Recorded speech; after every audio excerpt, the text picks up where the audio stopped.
Selamat pagi, selamat siang, selamat sore, selamat malam. Assalamualaikum warahmatullahi wabarakatuh. Salam sejahtera untuk kita semua. Om Swastiastu, Namo Buddhaya, Shalom, salam kebajikan. Hai anak-anak, kembali lagi bersama The Guru X dalam video pembelajaran dengan slogan belajar dengan menyenangkan dan efektif. Untuk anak-anak yang baru bergabung di channel ini, sebelum kita tonton videonya, yuk sama-sama kita like, komen, share, subscribe, dan jangan lupa nyalakan tanda loncengnya ya, supaya anak-anak dapat informasi terupdate untuk video-video pada channel The Guru X berikutnya. Terima kasih. Hai, apa kabar anak-anak? Masih semangat kan dalam belajar? Hari ini kita akan belajar mata pelajaran Bahasa Indonesia Tema 2, Subtema 1 dengan materi manfaat tumbuhan bagi kehidupan manusia. Masih bersama Pak Indra di kelas 3.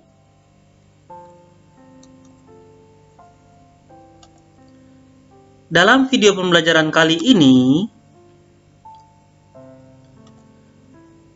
kita akan sama-sama belajar tentang dongeng.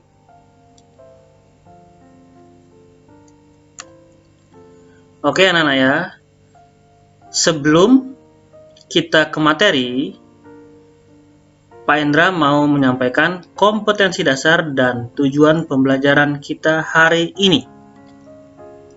Kompetensi dasar 3.8 Menguraikan pesan dalam dongeng yang disajikan secara lisan, tulis, dan visual dengan tujuan untuk kesenangan. 4.8 Memeragakan pesan dalam dongeng sebagai bentuk ungkapan diri menggunakan kosakata, baku, dan kalimat efektif. Tujuan pembelajaran: dengan membaca, siswa mampu menjawab pertanyaan berdasarkan teks dongeng. Dengan menyimak, siswa mampu menemukan pesan yang terdapat di dalam dongeng. Dengan membaca, siswa mampu menyebutkan pesan dongeng yang dibaca. Dengan membaca, siswa mampu menceritakan tokoh dan sifat tokoh sesuai cerita. Dengan memperagakan, siswa mampu memerankan tokoh pada cerita yang dibaca. Dengan membaca, siswa mampu menceritakan kembali isi dongeng dengan gambar. Oke anak-anak ya. Siapa di sini yang kalau mau tidur selalu diceritakan dongeng oleh bapak atau ibunya? Nah, anak-anak, apakah suka dengan dongeng? Dongeng juga memiliki banyak manfaat loh bagi kehidupan kita. Karena dongeng bisa mempengaruhi pertumbuhan dan perkembangan anak-anak. Oleh karena itu, sebaiknya kita tetap melestarikan membaca dongeng di lingkungan keluarga. Selain itu, ada juga beberapa faktor yang terdapat pada dongeng. Apa saja faktornya ya? Apa itu pengertian dongeng? Apa saja jenis-jenis dongeng? Unsur-unsur apa saja yang terkandung di dalam dongeng? Bagaimana cara mengenali tokoh dalam dongeng? Ayo, kita sama-sama simak materinya ya. Pengertian dongeng. Dongeng adalah bentuk sastra lama yang menceritakan mengenai suatu peristiwa atau kejadian yang luar biasa berupa fiksi, tidak nyata, atau khayalan. Atau juga cerita yang disampaikan secara turun-temurun dari nenek moyang, yang mempunyai fungsi untuk dapat mengajarkan nilai-nilai moral serta juga sebagai hiburan. Dari pengertian dongeng yang sudah Pak Indra jelaskan, kita dapat mengambil kesimpulan bahwa pengertian dongeng itu merupakan salah satu jenis karya sastra yang menceritakan sesuatu hal yang tidak nyata, fiktif, untuk digunakan sebagai pelajaran serta sebagai hiburan bagi masyarakat. Struktur dongeng. Sebuah dongeng itu dibangun oleh 3 bagian penting, yaitu yang pertama, pendahuluan. Pendahuluan berisi kalimat pengantar untuk memulai dongeng. Yang kedua, isi atau peristiwa. Merupakan bagian penting dari dongeng yang menceritakan mengenai urutan kejadian dari suatu peristiwa. Yang ketiga, penutup. Merupakan bagian akhir cerita yang dibuat untuk mengakhiri cerita. Unsur dongeng. Terdapat unsur intrinsik dan juga ekstrinsik di dalam dongeng. Antara lainnya sebagai berikut. Apa itu intrinsik? Unsur intrinsik adalah unsur-unsur yang ada di dalam batang tubuh suatu karya sastra. Unsur intrinsik dongeng. 1. Tema. Tema merupakan suatu gagasan pokok yang mendasari terbentuknya sebuah dongeng. Yang kedua, latar. Latar atau setting merupakan ruang waktu, suasana, serta juga alat pada peristiwa atau kejadian yang terjadi dalam sebuah karya sastra. Yang ketiga, alur. Alur atau plot ini merupakan jalan cerita dalam sebuah karya sastra. Yang keempat, tokoh. Tokoh merupakan pelaku dalam sebuah cerita. Yang kelima, penokohan atau watak karakter tokoh.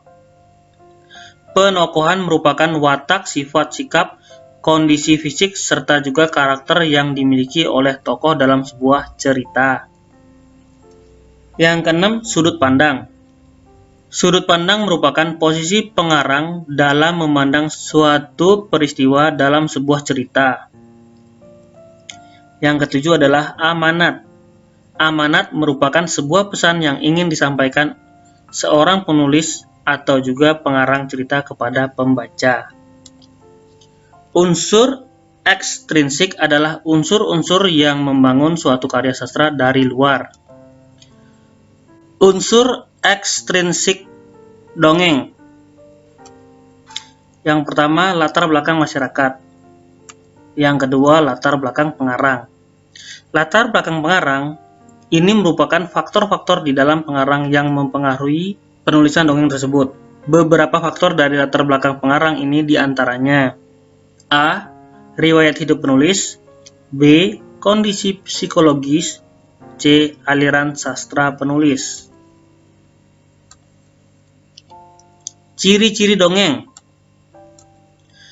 Seperti layaknya cerita-cerita yang lain, dongeng mempunyai beberapa ciri yang membedakannya dengan bentuk cerita yang lain. Yang pertama, diceritakan dengan alur yang sederhana, tidak rumit seperti novel atau cerpen.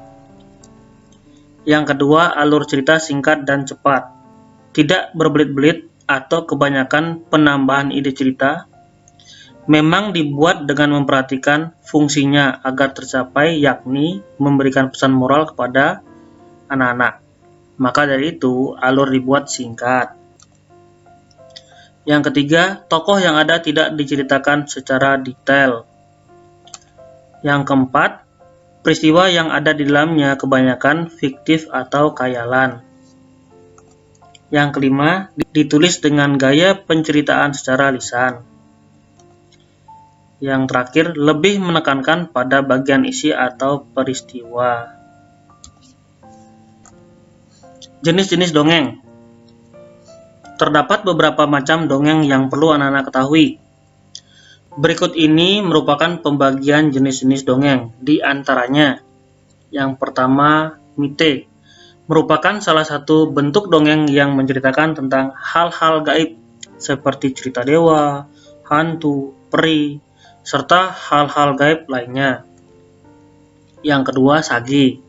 Merupakan cerita dongeng yang menceritakan mengenai kepahlawanan, keperkasaan, serta kesaktian dari seseorang tokoh. Yang ketiga, fabel. merupakan bentuk dongeng yang tokoh utamanya ini ialah hewan yang mempunyai perilaku seperti manusia. Yang keempat, legenda. Merupakan dongeng yang menceritakan mengenai peristiwa atau kejadian atau asal-usul dari suatu tempat atau juga benda. Yang kelima, cerita jenaka. Merupakan cerita yang berisi mengenai peristiwa atau kejadian-kejadian lucu yang menghibur siapa saja yang menontonnya. Yang keenam, cerita pelipur lara. Merupakan cerita yang biasanya digunakan untuk menjamu tamu serta juga menggunakan media seperti wayang dan juga alat lainnya. Yang terakhir, cerita perumpamaan. Merupakan suatu bentuk dongeng yang mengandung kiasan atau ibarat nasihat-nasihat. Contoh dongeng. Dongeng anak-anak keong mas. Ini ya gambarnya keong mas. Dongeng anak Indonesia yang bisa menjadi referensi bagi anak-anak adalah Keong Emas. Dongeng ini masuk dalam kategori dongeng populer Indonesia sepanjang masa. Mengapa? Keong Emas merupakan salah satu dongeng yang sering ditampilkan dalam berbagai pertunjukan drama di sekolah. Mengenali karakter tokoh dalam dongeng. Dalam dongeng terdapat tokoh. Setiap tokoh dalam dongeng memiliki karakter atau watak yang berbeda-beda. Ada karakter yang mendukung tokoh utama, ada karakter yang menentang tokoh utama, dan karakter yang netral, tidak mendukung atau menentang karakter utama. Tokoh dalam dongeng biasanya disampaikan secara langsung oleh pembuat dongeng, yaitu dengan memberi nama atau sebutan. Karakter tokoh dalam dongeng ditemukan dengan banyak cara, antara lain sebagai berikut. Yang pertama, disampaikan secara langsung oleh pembuat dongeng. Yang kedua, melalui percakapan antara tokoh. Yang ketiga, disampaikan oleh tokoh lain.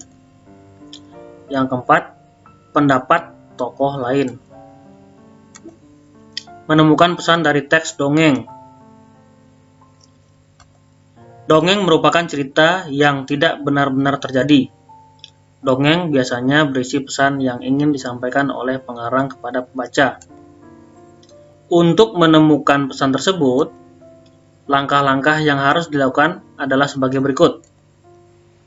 Yang pertama, perhatikan semua objek yang ada di dalam gambar dengan teliti.